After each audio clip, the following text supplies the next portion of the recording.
Бүгін мен сіздерге өте кең таралған ауру туралы айтып беремін.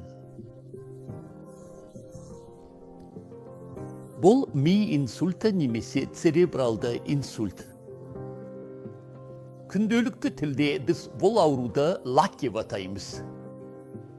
Ең алдымен ми инсульті дегеніміз не? Ми инсульті бұл мидағы қан айналымының кенеттен төмендеуі немесе қан құйылудың аяқ астынан пайда болуы. Соның салдарынан дененің бір жартысы сал болып қалады. Егер сізде бетіңіздің бір жағына қисайып кетуі, денеңіздің бір жартысында әлсіздік, сөйлеудің бұзылуы, жүруде қиындық сияқты белгілер байқалса, дереу дәрігерге жүгіну керек.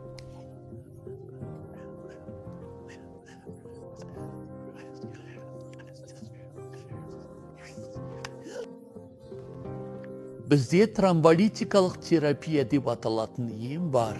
Бұл қан ұйығын ертетін ем, бұрын оны 4-5 сағатқа дейін ғана қолдануға болатын еді.